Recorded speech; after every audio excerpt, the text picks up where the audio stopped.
Business സ്റ്റഡീസിൻ്റെ അടുത്ത ഒരു ടോപ്പിക്കിലേക്ക് എല്ലാവരും സ്വാഗതം ചെയ്യുകയാണ്. ഈ ടോപ്പിക്കിൽ നമ്മൾ ഡിസ്കസ് ചെയ്യുന്നത് സെൻട്രലൈസേഷൻ ആൻഡ് ഡീസെൻട്രലൈസേഷനാണ്. കേന്ദ്രീകരണവും വികേന്ദ്രീകരണവും എന്നാണ് ടോപ്പിക്കിൻ്റെ പേര്. അപ്പോൾ എന്താണ് കേന്ദ്രീകരണം, എന്താണ് centralisation? Centralisation means concentration of authority at top level. Centralisation എന്ന് പറയുന്നത്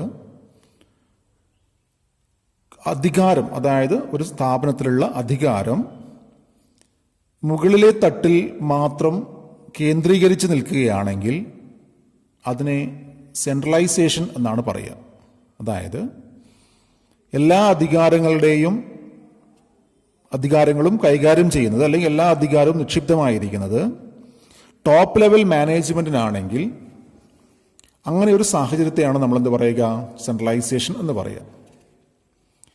An organization is centralized when the decision-making authority is in the hands of top-level management only. അതായത് ഒരു സ്ഥാപനം സെൻട്രലൈസ്ഡ് ആണ് എന്ന് നമ്മൾ പറയണമെങ്കിൽ ആ സ്ഥാപനത്തിലെ എല്ലാ തീരുമാനങ്ങൾ എടുക്കാനുള്ള അധികാരവും സ്ഥാപന മേധാവിക്ക് അല്ലെങ്കിൽ ടോപ്പ് ലെവൽ മാനേജ്മെന്റിൽ മാത്രം നിക്ഷിപ്തമാവുകയാണെങ്കിൽ അത്തരത്തിലുള്ള മാനേജ്മെന്റ് അല്ലെങ്കിൽ അത്തരത്തിലുള്ള അതോറിറ്റി കോൺസെൻട്രേഷനെയാണ് നമ്മൾ എന്ത് പറയുക, സെൻട്രലൈസേഷൻ എന്ന് പറയുന്നത്. പിന്നെ ഡീസെൻട്രലൈസേഷൻ ആണ്. എന്താണ് ഡീസെൻട്രലൈസേഷൻ, എന്താണ് വികേന്ദ്രീകരണം എന്ന് മനസ്സിലാക്കുക. Decentralization means the systematic delegation of authority throughout all the levels of management and in all departments.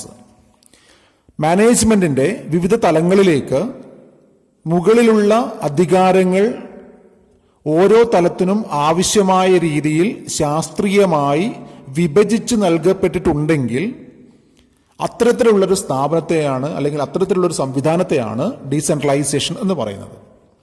അതായത് ഓരോ ഡിപ്പാർട്ട്മെന്റുകൾക്കും ആ ഡിപ്പാർട്ട്മെന്റുമായി ബന്ധപ്പെട്ട തീരുമാനങ്ങൾ എടുക്കാനുള്ള അധികാരം നൽകുകയാണെങ്കിൽ അത് ഡീസെൻട്രലൈസേഷൻ ആണ്. അപ്പോൾ ഡീസെൻട്രലൈസ്ഡ് സിസ്റ്റത്തിൽ ഓരോ സെക്ഷനും ഓരോ ഡിപ്പാർട്ട്മെന്റുകൾക്കും അല്ലെങ്കിൽ ഓരോ ഇൻഡിവിജ്വൽസിനും അവരുടെ പ്രവർത്തന മേഖലയുമായി ബന്ധപ്പെട്ട പ്രയാസങ്ങൾക്ക് എന്തെങ്കിലും തരത്തിലുള്ള തീരുമാനങ്ങൾ എടുക്കാൻ, അല്ലെങ്കിൽ പ്രശ്നങ്ങൾക്ക് എന്തെങ്കിലും തരത്തിലുള്ള തീരുമാനങ്ങൾ എടുക്കാൻ അവർക്ക് തന്നെ അധികാരം ഉണ്ടായിരിക്കും. ആ ഒരു സംവിധാനത്തെയാണ് എന്ത് പറയുന്നത്, ഡീസെൻട്രലൈസേഷൻ എന്ന് പറയുക. An organization is said to be decentralized when managers at a middle and lower level are given the authority to take decisions and actions on matters relating to the respective area of work. ഒരു സ്ഥാപനം decentralised ആണ് എന്ന് പറയണമെങ്കിൽ ആ സ്ഥാപനത്തിലെ വിവിധ തലങ്ങളിലുള്ള മാനേജർമാർക്ക് അവരുടെ പരിധിയിൽ വരുന്ന ഏതൊരു തീരുമാനമെടുക്കാനും അധികാരം ഉണ്ടായിരിക്കും. ആ സ്ഥാപനത്തിന്റെ ലക്ഷ്യത്തിൽ അധിഷ്ഠിതമായിക്കൊണ്ട്, അല്ലെ ലക്ഷ്യത്തിനെ അടിസ്ഥാനപ്പെടുത്തിക്കൊണ്ട് അവരുടെ പ്രവർത്തന മേഖലയിലുള്ള തീരുമാനങ്ങൾ എടുക്കാൻ അവർക്ക് അധികാരം ലഭിക്കുകയാണെങ്കിൽ അത്തരത്തിലുള്ള ഒരു സിസ്റ്റത്തെയാണ് എന്ത് പറയുക, ഡീസെൻട്രലൈസേഷൻ എന്ന് പറയുന്നത്. അപ്പോൾ മനസ്സിലാക്കുക, സെൻട്രലൈസേഷൻ എന്ന് പറയുമ്പോൾ എല്ലാ അധികാരം മുകളിലെ തട്ടിൽ മാത്രം കോൺസെൻട്രേറ്റ് ചെയ്യുന്നു. ഡീസെൻട്രലൈസേഷൻ എന്ന് പറയുമ്പോൾ അധികാരങ്ങൾ ശാസ്ത്രീയമായി എല്ലാ തലങ്ങളിലേക്കും കൈമാറ്റം ചെയ്യുന്നു. ഇതിനെയാണ് ഡീസെൻട്രലൈസേഷൻ എന്ന് പറയുന്നത്. ഇനി എന്താണ് ഈ ഡീസെൻട്രലൈസേഷൻ ഒരു സ്ഥാപനത്തിൽ ഉപയോഗിക്കുന്നത് കൊണ്ടുള്ള നേട്ടം എന്താണ്? അഡ്വാൻറ്റേജസ് ഓഫ് ഡീസെൻട്രലൈസേഷൻ എന്താണ്? Importance or advantages of decentralisation. ഒരു സ്ഥാപനത്തിൽ ഡീസെൻട്രലൈസേഷൻ ഉപയോഗിക്കുമ്പോഴുണ്ടാകുന്ന, അല്ലെങ്കിൽ ഉപയോഗിക്കുന്നതിന്റെ പ്രാധാന്യം എന്താണ്? ഒന്നാമത്തെ പ്രാധാന്യം പറയുന്നത് develop initiative among subordinates. Develop initiative among subordinates. അതായത് ഡീസെൻട്രലൈസേഷൻ സബോർഡിനേറ്റ്സിന്, അതായത് കീഴുദ്യോഗസ്ഥർക്കിടയിൽ ഒരു താല്പര്യം ജനിപ്പിക്കുന്നു, അതായത് പ്രവർത്തിക്കാനുള്ള താല്പര്യം ജനിപ്പിക്കുന്നു. അവർക്ക് അവരുടെ പ്രവർത്തന മേഖലയിൽ അധികാരം ലഭിക്കുമ്പോൾ ആ അധികാരം ഉപയോഗിച്ചുകൊണ്ട് വളരെ കാര്യക്ഷമമായി പ്രവർത്തിക്കാനുള്ള ഒരു താല്പര്യം സൃഷ്ടിക്കപ്പെടുന്നു. ഏതിലൂടെ? ഡീസെൻട്രലൈസേഷനിലൂടെ. Decentralization give the managers at the lower level to take all the decisions which are for the betterment of organization. അതായത് സ്ഥാപനത്തിന്റെ നന്മയ്ക്ക് വേണ്ടിയിട്ടുള്ള എല്ലാ തീരുമാനങ്ങളും എടുക്കാനുള്ള അധികാരം ആർക്ക് ലഭിക്കുന്നു? ലോവർ ലെവലിലെ മാനേജേഴ്സിന് ലഭിക്കുന്നു. അപ്പോൾ അവർ അത്തരത്തിലുള്ള നല്ല ബെറ്റർ ആയിട്ടുള്ള തീരുമാനങ്ങൾ എടുക്കാൻ താല്പര്യം കാണിക്കുന്നു എന്നുള്ളതാണ് ഒന്നാമത്തെ ഇമ്പോർട്ടൻ്റ് ആയിട്ട് പറയുന്നത്. രണ്ടാമത്തെ പ്രാധാന്യം എന്ന് പറയുന്നത് ക്വിക്ക് ഡിസിഷനാണ്. അപ്പോൾ ഡീസെൻട്രലൈസ്ഡ് ഓർഗനൈസേഷനിൽ ടോപ്പ് ലെവൽ മാനേജ്മെന്റിനെ ആശ്രയിക്കാതെ തന്നെ ലോവർ ലെവൽ മാനേജ്മെന്റിന് ലോവർ ലെവൽ മാനേജ്മെന്റുമായി ബന്ധപ്പെട്ട തീരുമാനങ്ങൾ എടുക്കാൻ സാധിക്കും. അതായത് ലോവർ ലെവലിൽ ഉണ്ടാകുന്ന പ്രശ്നങ്ങൾ ആ ലോവർ ലെവലിൽ വെച്ച് തന്നെ അവർക്ക് പെട്ടെന്ന് പരിഹരിക്കാൻ സാധിക്കുന്നു. അതായത് ക്വിക്ക് ഡിസിഷൻ പോസിബിൾ ആണ് ഡീസെൻട്രലൈസേഷൻ നടക്കുകയാണെങ്കിൽ. മൂന്നാമത് പറയുന്നത് എന്താണ്? റിലീഫ് ടു ടോപ്പ് മാനേജ്മെന്റ് ആണ്. റിലീഫ്, ആശ്വാസം. ആർക്ക്? ടോപ്പ് മാനേജ്മെന്റിന്. എല്ലാ പ്രശ്നങ്ങളും ടോപ്പ് മാനേജ്മെന്റ് കൈകാര്യം ചെയ്യപ്പെടേണ്ടതില്ല. ലോവർ ലെവൽ മാനേജേഴ്സിന് അവരുടെ പ്രശ്നങ്ങൾ പരിഹരിക്കാനുള്ള ഒരു സാഹചര്യം നിലവിൽ വരികയാണ്. അതുകൊണ്ട് തന്നെ അത് ആർക്കൊരു ആശ്വാസമാണ്? ടോപ്പ് ലെവൽ മാനേജ്മെന്റിന് ആശ്വാസമാണ്. അതായത് സ്ഥാപനത്തിലെ മുഴുവൻ പ്രശ്നങ്ങളും അവർ കൈകാര്യം ചെയ്യേണ്ട എന്നുള്ള ആശ്വാസം. അതായത് decentralisation permit the top executive to share his excess work load with his subordinate. അതായത് ടോപ്പ് എക്സിക്യൂട്ടീവിന് എന്താണ്? അവർക്കുള്ള എക്സസ് വർക്ക് ലോഡ് മറ്റുള്ളവർക്ക് ഷെയർ ചെയ്യാൻ വേണ്ടിയിട്ട് സാധിക്കുന്നു. ഏതിലൂടെ? ഡീസെൻട്രലൈസേഷനിലൂടെ എന്നാണ് പറയുന്നത്. അപ്പോൾ ഒന്നാമത്തെ ഇമ്പോർട്ടൻസ് പറഞ്ഞത് എന്താണ്?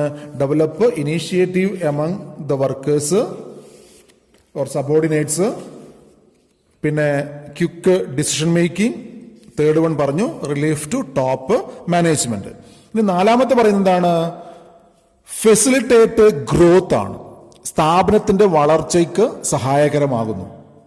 It enables the managers at the lower level as well as the department heads to perform their full potential and sense of healthy competition among the departments.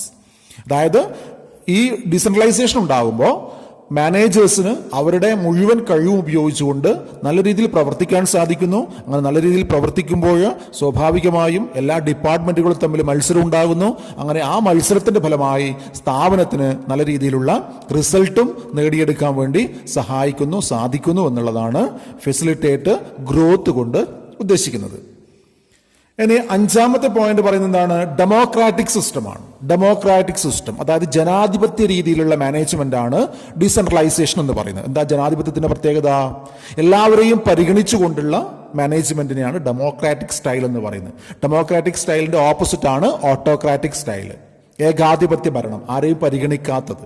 അപ്പോൾ സെൻട്രലൈസേഷൻ എന്ന് പറയുന്നത് ഓട്ടോക്രാറ്റിക് ആണെങ്കിൽ ഡീസെൻട്രലൈസേഷൻ എന്ന് പറയുന്നത് democratic ആണ്. അപ്പോൾ ഒരു ജനാധിപത്യ രീതിയിൽ എല്ലാ മാനേജേഴ്സിനും അവരുടേതായിട്ടുള്ള അധികാരങ്ങൾ ഷെയർ ചെയ്ത് കൊടുത്തിട്ട് റെസ്പോൺസിബിലിറ്റി ഷെയർ ചെയ്ത് കൊടുക്കുമ്പോൾ അവിടെ ഒരു ഡെമോക്രാറ്റിക് അപ്രോച്ച് ഉണ്ടാവുന്നു. സ്ഥാപനത്തിൽ ജനാധിപത്യ രീതിയിലുള്ള മാനേജ്മെന്റ് നിലവിൽ വരികയാണ് ഡീസെൻട്രലൈസേഷന്റെ ഫലമായിട്ട്. പിന്നെ ആറാമത്തെ ഇമ്പോർട്ടൻസ് പറയുന്നത് ബെറ്റർ കൺട്രോൾ ആണ്. സ്ഥാപനത്തിലെ പ്രവർത്തനങ്ങളെ നല്ല രീതിയിൽ കൺട്രോൾ ചെയ്യാൻ വേണ്ടിയിട്ട് സഹായിക്കുന്നു.